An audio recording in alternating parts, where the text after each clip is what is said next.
doing transactions directly with the vendors. The mid-cap index is down 1.5%. The small-cap index has a cut of over 2%. Now, RBI has also defined who these authorized card networks are in this new updated circular, and that includes your American Express, Diners Club, MasterCard, RuPay, Visa, and so on. Not only MGL, but even IGL is down 6%. So big correction in both the city gas companies. More so on MGL, as you rightly pointed out, on the back of the city downgrades. The government, we believe, is also working on new PLI schemes, including sectors like textiles and leather goods. 1 is to 8 kind of advanced decline right now, so it's definitely a lot of pain in the broader markets.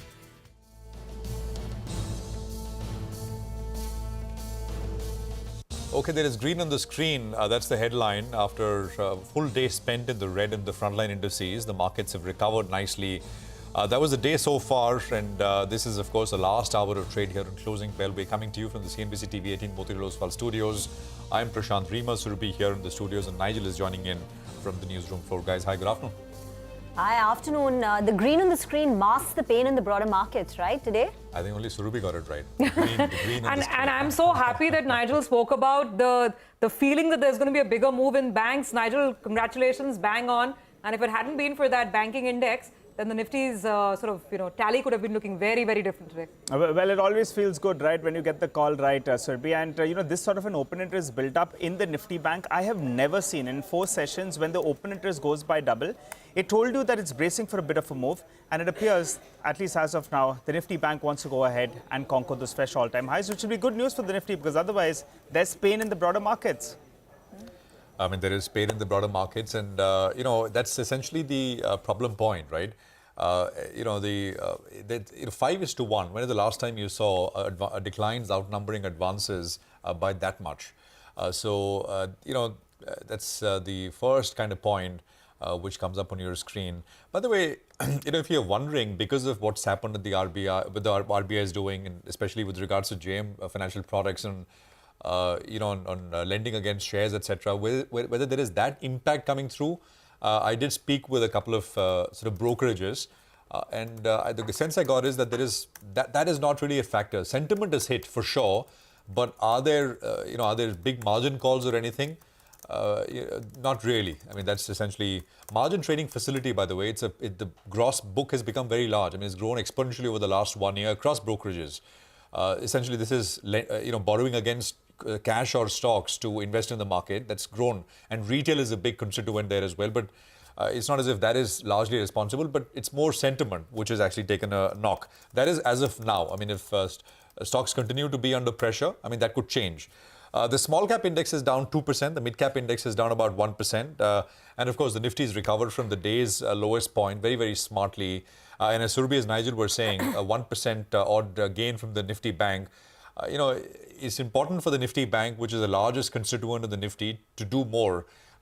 We saw that 1% move, but from 10 o'clock on, it's that 1%. I mean, it's not built on gains on top of it. Large private sector banks like ICICI, HDFC Bank, IndusInd, etc., those are the ones which are leading gains right now. Reema. In fact, if you pull up the contribution plate, a combination of ICICI Bank, Axis, Kotak Mahindra Bank and IndusInd Bank is adding on close to about 60 points on the Nifty.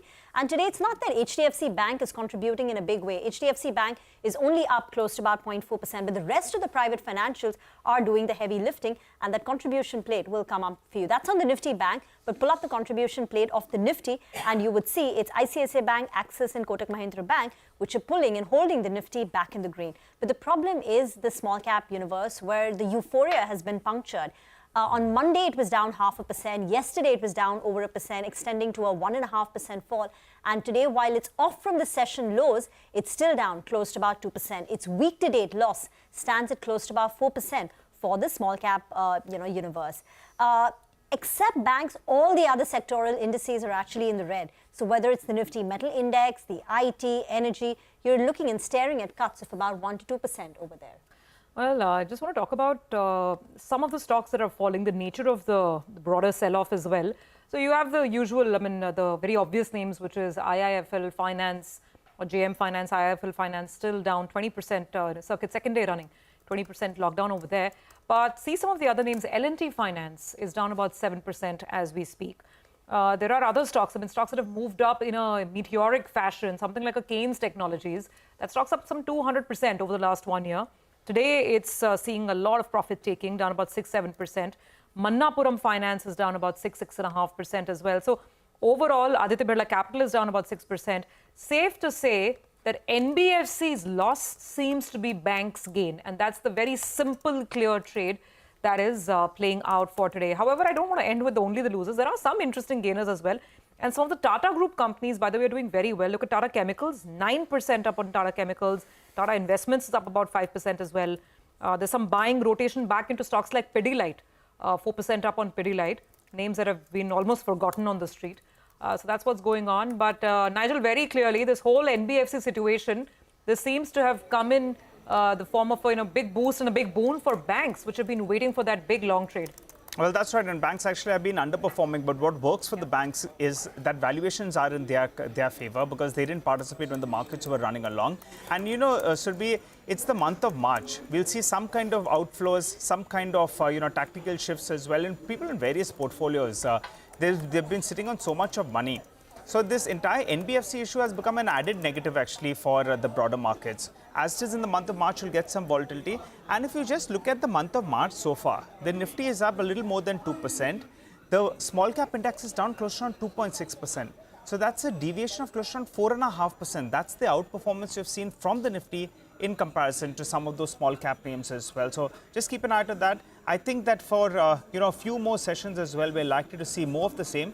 Where the Nifty, it either consolidates, it moves up, but we'll see some kind of profit taking and some kind of pain in the broader markets as well. Mitesh Thakkar is back with us. Mitesh, at the start of the session, it appeared that maybe on the Nifty itself, we could be bracing for that small kind of 100, 150 point pullback. But the bulls won't have it, right? Because the Nifty bank, that's firing away. Your view on both these two indices, where are we headed?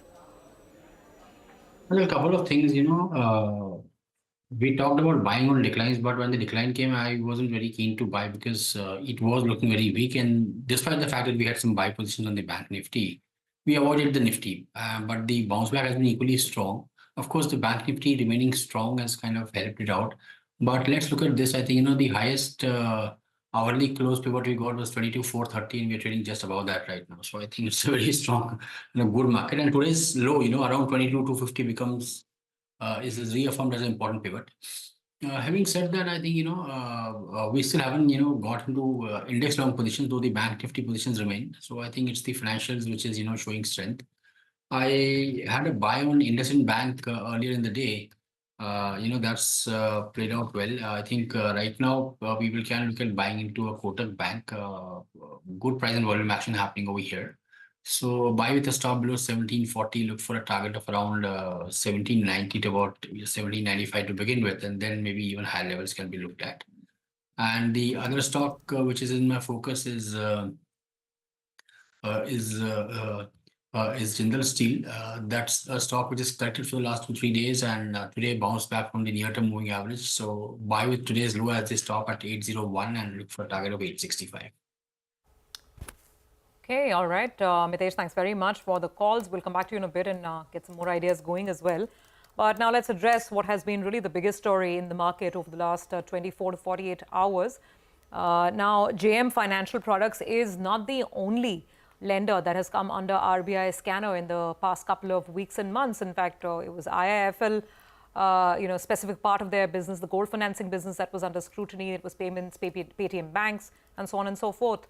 Ritu is joining in for some perspective, the big picture on the RBI's recent crackdown on a lot of specific lending businesses. Ritu, tell us, what have you been picking up?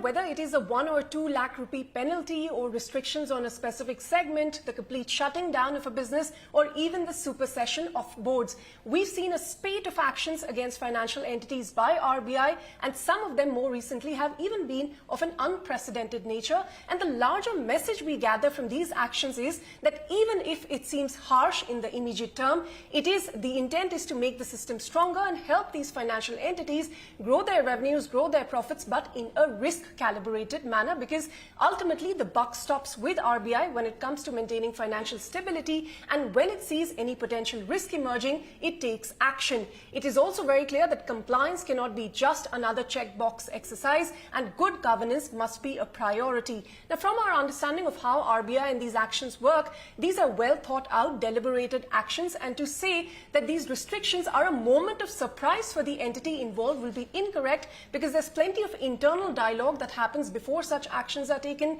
If dialogues don't work, there are penalties. If those don't work, there are warnings, and in severe cases, these embargoes are placed or businesses may be shut down. The nature of these actions that we've been seeing from RBI recently has been both targeted and broad-based as required. So on one hand, you saw what happened in the case of the gold loan business of IIFL Finance, or the digital banking business of HDFC Bank, or specific product lines of Bajaj Finance, and in other times more broad-based like what the regulator did with unsecured loans. But the message is clear: risk management, compliance and governance must be prioritized, and if there are discrepancies, entities must course correct or face action, because the regulatory attitude itself is changing, making a very clear distinction in terms of what is tolerable and what is not.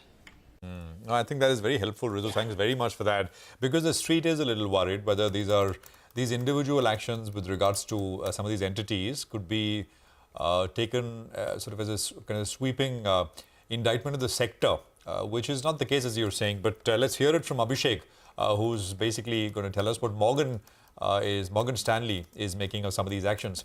Abhishek, take it away. Well, Morgan Stanley has written a note wherein they have asked their investors with respect to certain questions that's been raised from them.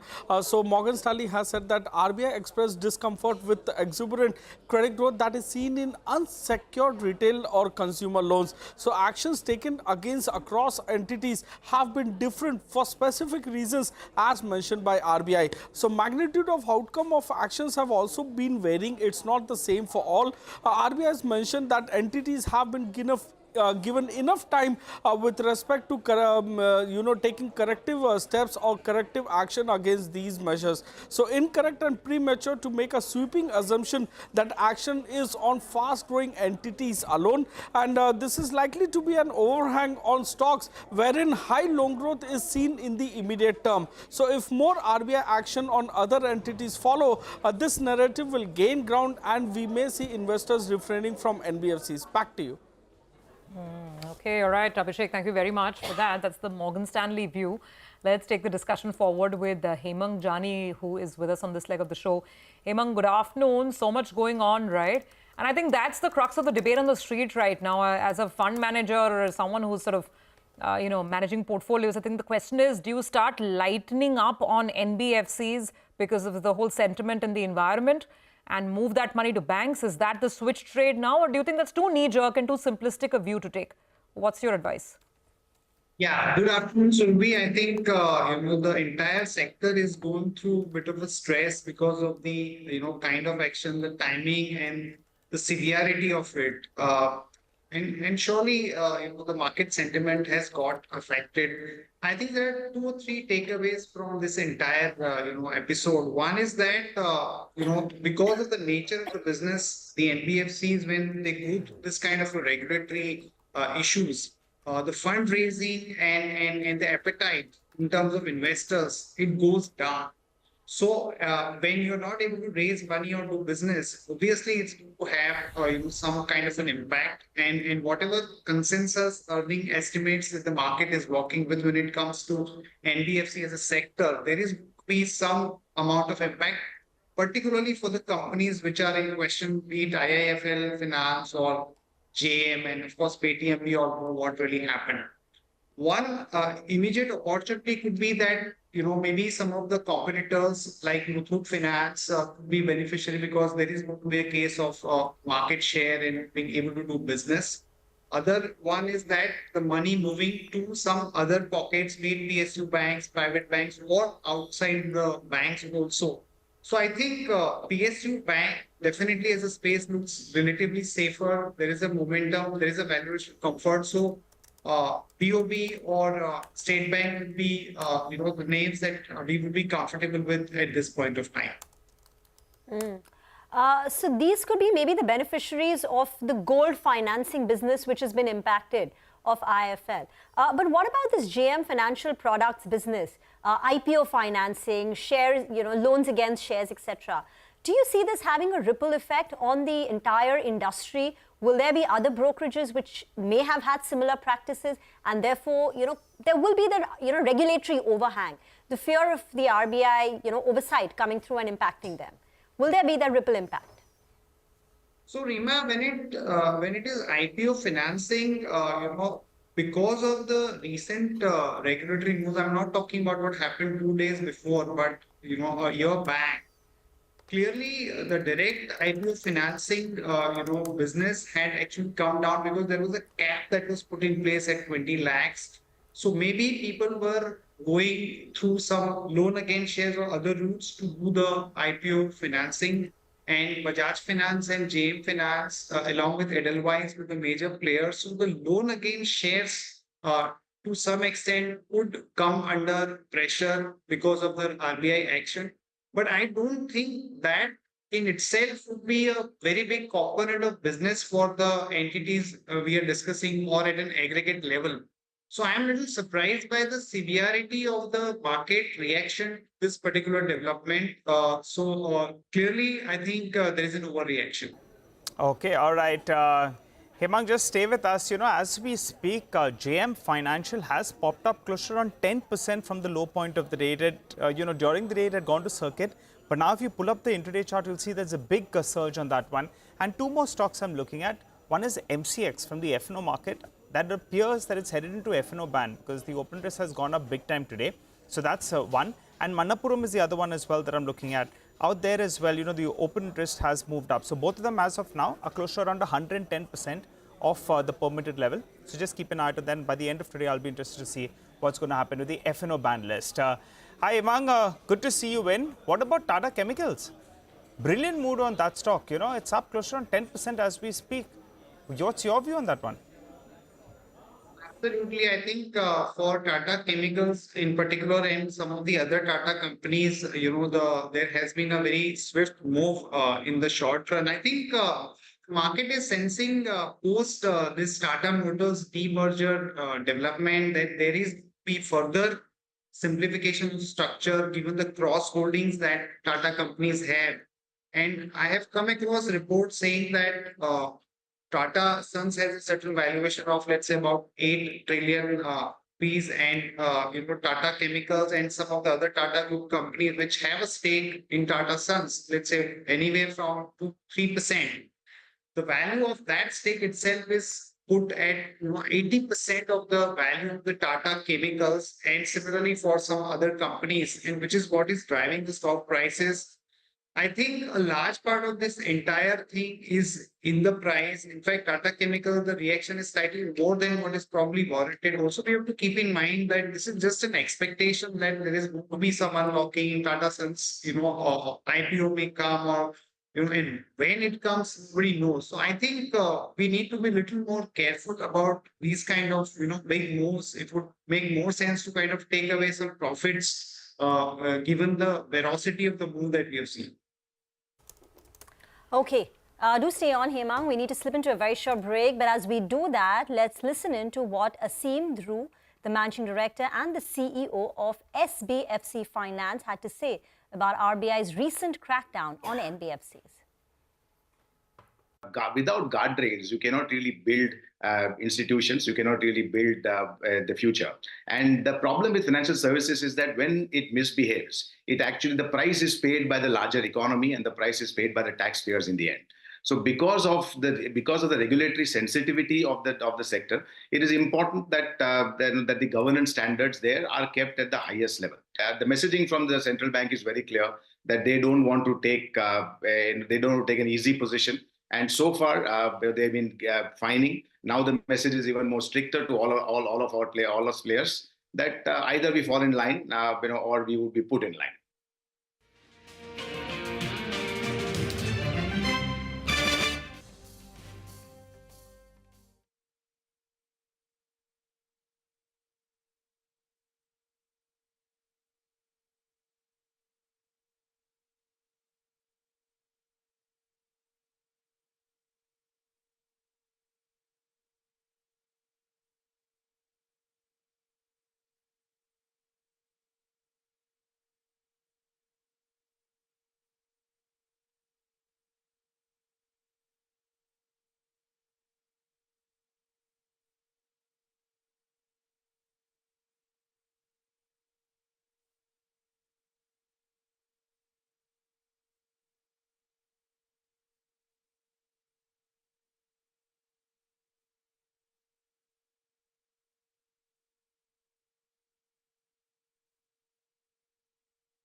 Welcome back. The other big stock of the day is Mahanagar Gas. It's a double-digit cut in the stock. In fact, now inching towards a 15% fall. This is on the back of two reasons. One, they've reduced the CNG price in Mumbai by about 2.5 rupees. And second, Citi has downgraded the stock. Nimesh had highlighted this brokerage note in the morning in our standout brokerage report. Let's revisit this. Nimesh? Morning, Nimesh. So, not only MGL, but even IGL is down more than 5-6%. And both the City Gas stocks are massively under pressure today. As you rightly pointed out, the big reason is the downgrade on MGL from Citigroup. So they've downgraded the stock today to sell from buy, and they've cut the target price to 14.05. Now they say that the key there is a regulatory risk on margins, and hence they've opened a negative catalyst watch on MGL.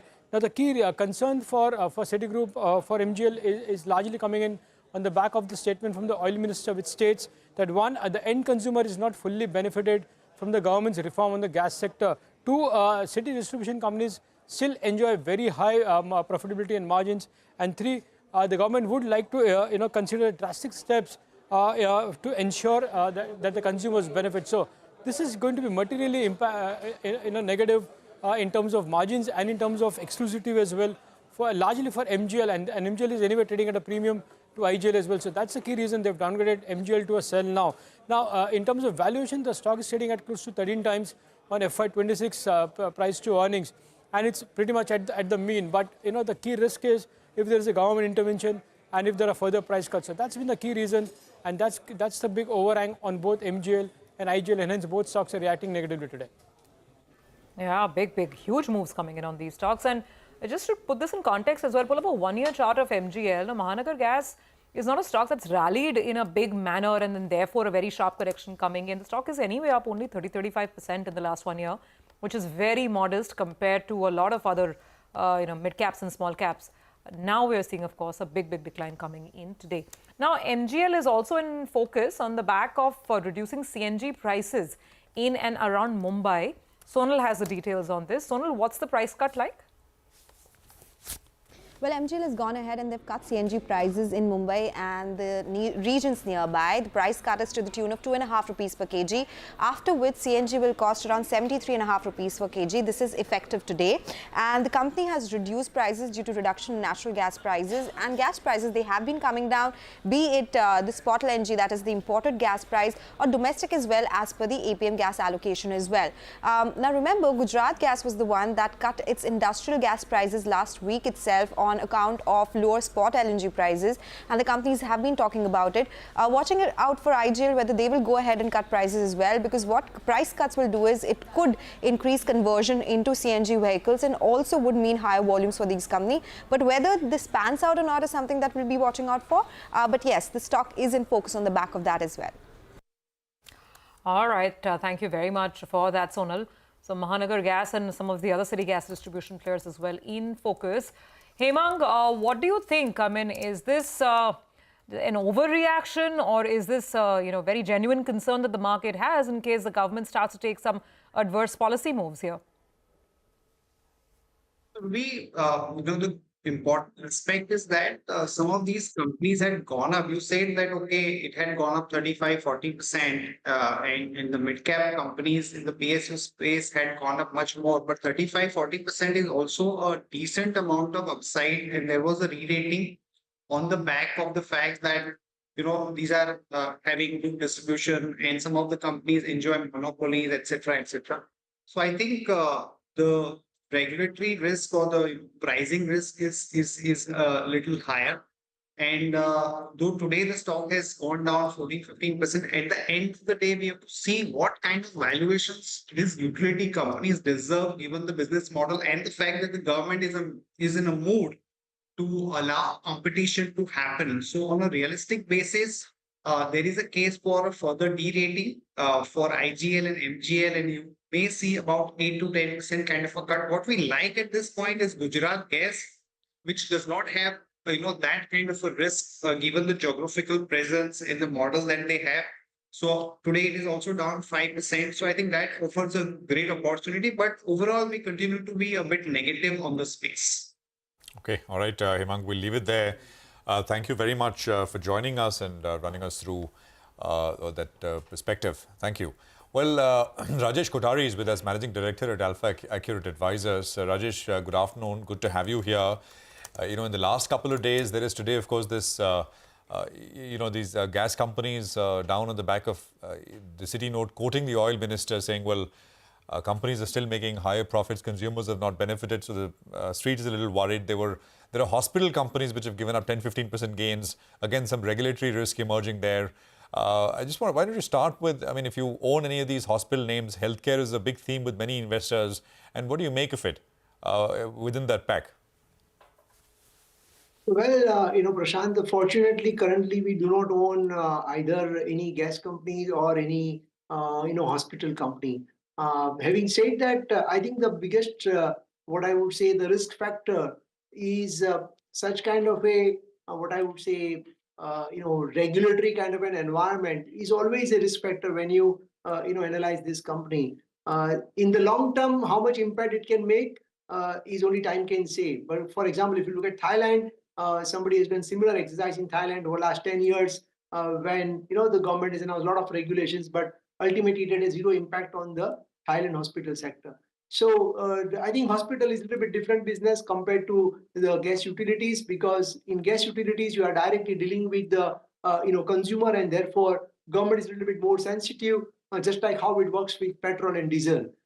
So I think whether it is a petrol or be it a diesel or be it a gas, I think all three one needs to put into the same bucket in terms of the such kind of a what I would say citizen first policy of the government, and I think that's true for any country, and nothing wrong in it. And to that extent, one should always keep in mind that it is not a free market economics, and therefore the valuations have to be factored into when you buy such businesses. Actually, if you're talking about regulatory risk, you can throw NBFCs in as well, right? So it's like obviously very different businesses. But there, what's the view, Rajesh? What we've seen coming in from the RBI? Yeah, Prashant, I think you raise a very important point. There, the risk is less regulatory, more compliance is, correct? The regulator is not a problem. The regulator can be across various sectors. Correct? Tomorrow, for example, if you look at in US, how many electric vehicles can come, there is a regulator who says that I will give subsidies or I don't give subsidies. So that is different. And compliance is different. Compliance is part of your business. You have to be 100% compliant. And I think the recent RBI announcements basically suggest that, the regulator is a zero tolerance policy. Correct? So to that extent, it makes the sector healthier in the long term. While in the short term, it may disrupt, some companies here or there. But the institutions are built for the long term. And in the long term, probably, all these companies probably will again bounce back. They will change their model.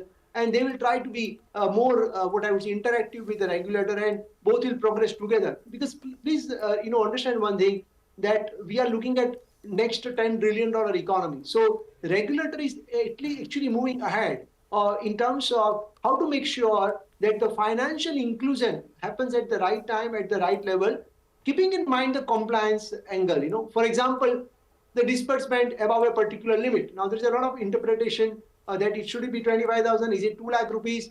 Can one borrow? Can one lend? Can one receive? Can one give? Still, there is a lot of probably confusion, maybe in the minds of a lot of entire ecosystem. But those are the things where one needs to take a little bit hard stand and make sure that the company is compliant enough. So this compliance risk in banking and finance is like US FDA risk in pharmaceutical sector. Those are the real risks, but it's a compliance risk. So if you are compliant enough and you try to improve your compliance system every day, then your PE will be structurally much higher for that particular company compared to company B. So A versus B, it's more about that. So, Rajesh, fair point. No, absolutely get your point that with oil and gas and, city gas distribution, it's a regulatory risk if regulation suddenly changes. Whereas here it's more about compliance, and the RBI is picking up those who are, the errant sort of participants over here. Now, on NBFCs specifically, because there's a bit of a sentiment washout across the board, right, today. So, Manappuram is down quite a bit. There's L&T Finance that's falling. A lot of stocks are seeing a rub-off effect as well. Now, what would you do and what would you not do with NBFCs? What is the current stance that you have in the portfolio? What kind of NBFCs are you still comfortable holding, or would you buy anything afresh now, given the environment? I think, as I was saying, there is some, what I would say, unclarity in terms of the reading of the interpretation of Income Tax Act. And to that extent, there is unclarity even probably within the ecosystem, because we were speaking with few intermediaries, we were speaking with few companies, and they are not clear whether about 25,000 or 20,000, whatever the limit, can one lend in cash or not? Can one borrow in cash? Answer is no, you cannot borrow in cash. But can you lend in cash? There is no clarity. And please remember, the cash economy is still very big when it comes to the financial sector, particularly when you are dealing with microfinance or with the low ticket items below 2 lakh rupees, below 1 lakh rupees. And the entire business models are basically convenience kind of thing. Not that everything is wrong, but there is a regulatory interpretation difference. And if it is not allowed, for example, then definitely it is a disadvantage NBFC in the short term. In the long term, everybody will move to UPI, but in the short term, it makes changes to your growth numbers. And to that extent, the banks are the bigger beneficiary compared to the NBFC. And I think that's what Street is reading from last 2 days. And that's why, irrespective of how good or bad the name is of NBFC, most NBFC stocks, as you can see, are down in last 3 days compared to the banking stocks. So I think that's what industry is right now thinking. As an investor, we are also thinking. One important thing from here on, the compliance risk is going to be the real risk. And whether we like it or not, it will come as a shocker to all of us as an investor. It is just straight RBI action, and nothing we can do about it. And tomorrow, suppose there is a relaxation, it will be other way around, the reaction from the stock market perspective. So one needs to look at beyond ROE and ROA, and one needs to look at how strong is your compliance as a practices. And I think that's where market will start differentiating, giving the valuations beyond just reading the numbers. One mover today on the way up outside of the private sector banks is Bajaj Auto, as its 4,000 crore buyback opens today. So the stock is up 2% at 8,500. And remember, they will be buying back at a price of 10,000 rupees. Rajesh, less than a year back, the stock price was below 4,000. Now you're getting it at 8,500, and you can tender it to get a price of 10,000 rupees per share on Bajaj Auto. Any particular thoughts on this particular, should a retail shareholder tender in this particular buyback? And your thoughts on two-wheelers in the run-up to the elections? Well, in terms of particular stock specific, I would not like to comment because of the regulations. But two-wheeler space we like from last 9 months, and we have two-wheeler stocks in our portfolio. The reason why we like two-wheeler as a stock, because the agriculture sector is a major impacted sector during last 3 years. It is not 1 year problem. It is last 3 years structural problem at the rural end of the demand. And I think from FY24, that is going to change because of the lower base. Second, the higher MSP prices support by the government. Third is the overall reduction in the cost of inflation. I mean, the cost is coming down, so inflation is down. So your surplus income in the hands of rural in FY25 is going to be higher compared to what we have seen in last 3 years. So therefore, the demand is going to be better. Also, most of the two-wheeler players are also exporters. And if you look at the exports, were also impacted in last 2 to 3 years due to a variety of reasons. So that also probably likely to bounce back. Third, very important, is the electric vehicle threat. And that is basically slowing down compared to what initially Street was expecting, because subsidies have reduced. The fourth, within the two-wheeler space, the premiumization is improving. It means better profitable, product portfolio, and therefore better margins. So net, better volume growth, better premiumization, lower cost, and better improvement in operating profit margin. That means earnings growth is going to be stronger, and you are getting it basically at the reasonably good valuations compared to the overall market, which is trading at a little bit high valuation compared to the two-wheeler stocks in last 3 to 4 years. And therefore, we believe that two-wheeler will continue to do well within the entire auto space. Okay, all right. Hi, Rajesh. Good afternoon. Good to see you in. What's your view on real estate? Yesterday we had a company that came in there and raised some money. That's Macrotech Lodha, that is. 3,000 crores, that got lapped up. Just an hour or so ago, I checked, the stock was on 6.5%. Now it's almost moved into the green. That's the kind of appetite we're seeing for real estate stocks. How are you all playing it? Why the real estate theme or why the ancillaries? Well, real estate is typically 7 to 8 year cycle, and I think we are now entering into third year or fourth year. Probably good part of it, since the real estate index was also moved up significantly, some part of it probably is already priced in. So we prefer to be very, very selective within the real estate, theme, and we prefer to play more through the indirect play of the real estate. And a few companies which we used to own, few in plywood, but of course we exited after making huge money. Second is the pipe sector, which we like, and the third is the cable sector, what we like. So within real estate, we prefer to play real estate proxies because we would not like to take the risk related to changes in government policies and and so on and so forth. And that also changes. That also varies for each and every region, and it's very difficult to predict what will be the government policy for each region. So we are more comfortable to play with the real estate ancillary play rather than real estate. Having said that, there are one or two names which we like within real estate space, and that's basically what we own. But that is a very, very limited way in overall part of the portfolio. Okay. All right, Rajesh, we will leave it on that note. Thank you very much. Good to have you on the show this afternoon. And we look forward to our next conversation. We do have to take a break on the note that the Nifty is actually looking a little better.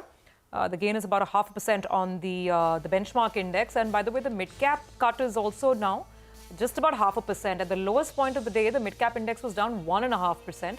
But now that has reduced to just about 0.5% increase. Ditto for the small cap space as well. Some recovery in the broader market. We take that break now, come back on the other side and get you a check on all the dealing room buzz today, as well as some final trading calls for the last half hour.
Welcome back. You're tuned in Closing Bell, and we are coming to you live from the CNBC-TV18 Motilal Oswal studio. Well, today if you need to look at the markets, you'll have to break it up into two halves. Those are looking at the large cap names will say, wow, my portfolio is doing so well.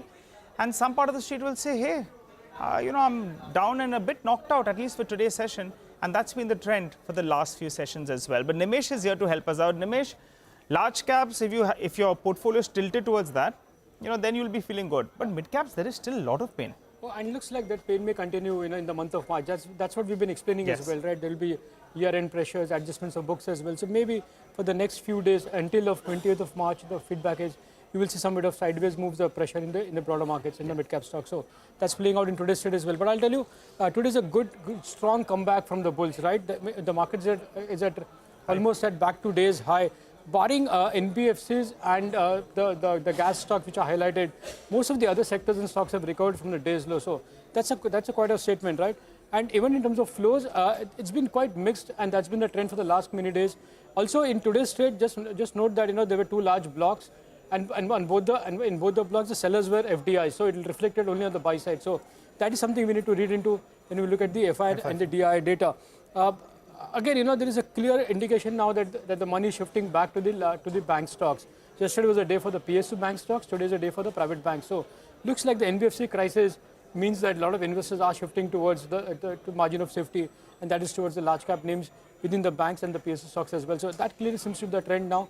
But I guess from a market perspective, looks like the large caps will continue to outperform, and the pain in mid cap and small cap may just be there until the end of this month. Nimesh, if a bull had a wish list today, they would say that at one point of time, only 250 stocks on the NSE were advancing.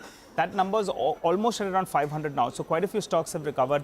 In the next half hour, or if you could see few more stocks recover, that'll be good news, at least from a portfolio perspective. But individual stocks, what do you pick up? So in terms of individual names, the first stock on my list is Oracle Finance. This has been one of the biggest outperformer within the IT names, Y2D, if you look at the charts.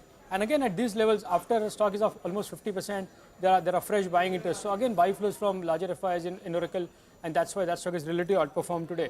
The second name is Vodafone Idea. Ever since the company has announced the board meeting and the EGM next month for fundraising, first signs of some bit of institutional interest back in this particular stock. So there are large buy orders, is what I understand, from larger FIs in Vodafone Idea in today's trade. Though the stock is under pressure, but there is buying interest there. The third name is Juniper Hotels. The recent listing been a bit of consolidating in the last couple of days, but again, looks like the buying interest is back from larger FIs. So expect high delivery volumes in Juniper Hotels in today's trade. And the last is a couple of the bank stocks. Well, we spoke about banks doing good today. Both South Indian Bank and Karur Vysya Bank are under pressure and largely on back of sell flows. So expect high delivery volumes on the sell side in both these stocks, and hence those stocks are underperforming within the banking basket today. Today, Nimesh, right? Sorry. Oh, no, I'm saying no blocks today, but no. more, at least not immediately. I actually wanted to add. In fact, just before I came for the link, I messaged few buy side guys. Anything that I should mention, and I got some smileys also. But I guess there are some blocks lined up. So ITC is lined up. The large block in Interglobe is pending. So there are few which are lined up. But given that it's a truncated week, tomorrow is the last day. You may not see on Thursday, but of course from Monday onwards you'll probably see it's resuming again. All right, Nimesh, thanks very much for that interesting list. That bit on Vodafone Idea, interesting certainly. First signs of institutional activity in a name like Vodafone. By the way, look at Max Healthcare. We were talking about hospitals, right? I mean, that is in some good health, at least today. There's a 4.5% pop coming through on Max Healthcare. Yesterday there was there was an upgrade on Max Healthcare. Essentially, not sure which broker, but taking a call that this essentially will pass and eventually things should be all right. And it's just too difficult to do, to standardize procedure rates, etc. Stocks had given up between 15 and 20%. So that's a decent sized move on the second largest hospital chain. Well, let's bring in Mitesh now to ask him what to buy or sell today for a reverse trade tomorrow. Mitesh, what's on your list today? We have BTST on Hero Motors. Keep a stop below 4600. Look for a target of around 4680. And DV's Lab, is trying to reverse. That's a BTST with a stop at about 35.25 for targets of 35.70. By the way, this last 1 hour recovery has been led by IT. The Nifty IT index in the morning was down 1.5% and now it's up 0.8%. So banks continue to remain steady. The Nifty Bank is still up 350 points. But look at the up move in IT, and in that, particular names like HCL Tech, TCS, these are stocks which are up 1.5% now. So quite the intraday pullback in the IT names, which is helping the markets per se. But let's move on to another important story where sources tell CNBC-TV18 that the government steps up outreach to foreign investors and starts roadshows to pitch CPSE. Sapna joins in with the details on this story. Sapna. Well, yes, this is exactly what we have picked up, that basically trying to tell the government has told the CPSEs to be more proactive in terms of their outreach to investors, particularly the foreign investors, and some of the roadshows have already been organized. Like for instance, in case of GICRE, it has just got concluded. It was from 19th Feb to 1st March, wherein a very wide section of foreign investors, have been interacted with both the company as well as top government officials, and this trend is going to continue. Basically, the government wants CPSEs to be more active and more on the ball in terms of coming up with suggestions, also getting feedback from investors that will impact the dividend policy, that will impact the performance. So basically, it's a two-way street here. We have also been given to understand that, the calibrated strategy of disinvestment as far as the GOI is concerned, that has gone down well with foreign investors. For instance, in this year's budget, you must have seen that, there is no stated disinvestment target, so to speak, but it's a combined holistic target, encompassing probably monetization as well as divestment and, the rest of it. So this is what it is as of now. Going forward, it may just be possible that, further roadshows will be held. Like, for instance, there's some talk about New India Assurance. Maybe there could be something on that front. Also, the oil and gas sector, both upstream and downstream companies, there could be something in the works. So the broad point here is that telling the CPSEs, please pull up your socks and try and interact with as many foreign investors as possible and get their feedback and get onto it.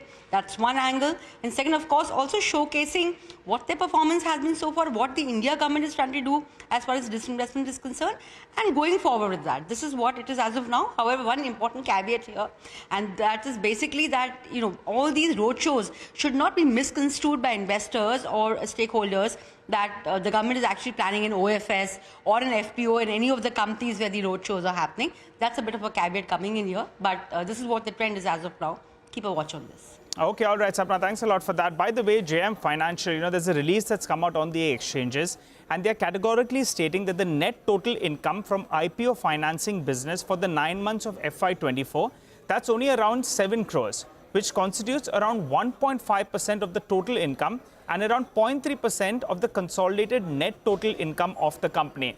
So they have given in some numbers, and now, in fact, they're quantifying the impact. 1.5% of the net total income and 0.3% of the consolidated net total income. Could explain why we're seeing such a big recovery, because at one point of time, the stock was down close to around 20%.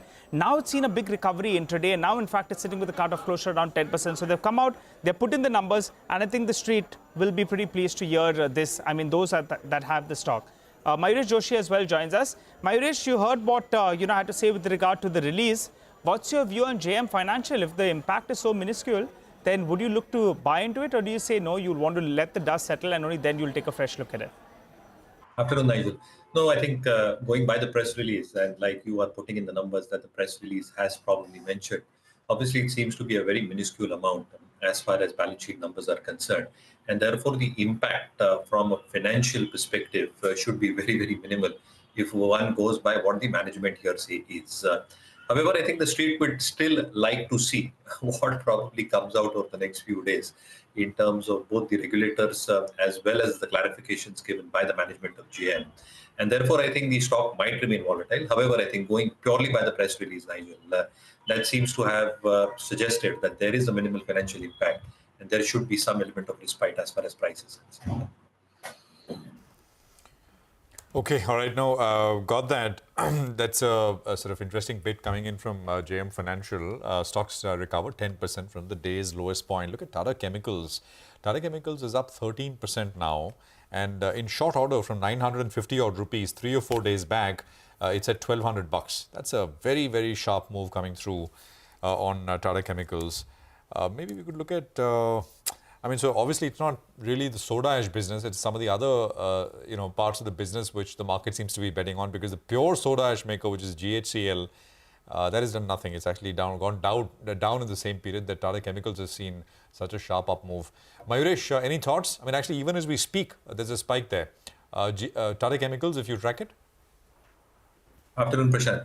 I think two things. A very interesting one. One, I think the expectations in terms of the demerger news of Tata Motors and the PV business, a large element of the business expected to come through as far as the battery business is concerned towards Tata Chemicals itself. And some element in terms of a potential value unlock, if any, from Tata Sons. However, I think if you leave these two things aside, which probably are leading to a huge move in the stock over the past few days, the core business itself is struggling. So if you probably look at the soda ash business as an example, volumes and pricing both is down. If you look at the sodium bicarbonate business, volumes are relatively better off on a year-on-year basis marginally, but margins generally are still under huge amount of pressure because of the glass and the container business not expected to do well in Europe. You've seen the lithium-ion battery business go through slowdown in LATAM and a sharp slowdown in North America. I think that is what has impacted the margin profile, which has come down significantly to 15% on a consolidated basis for 9 months. And the pricing pressure is not expected to improve, at least for the next couple of quarters, in all these regions combined together. And therefore, the expectations in terms of the capex plans that they've got, specifically in terms of the silica business, as an example, 5 times their existing size, 2,700 crores expected to be put in over the next 3 years.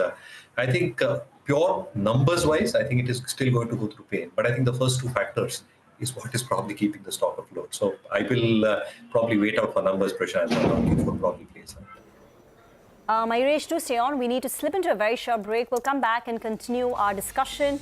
Also, a few minutes left for markets to close. And there's been quite a decent intraday recovery today.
Welcome back. Well, the market's continuing to track some momentum and gains. And now, along with Bajaj Auto, there are more stocks from the auto pack. M&M is having a pretty good last couple of minutes of trade as well.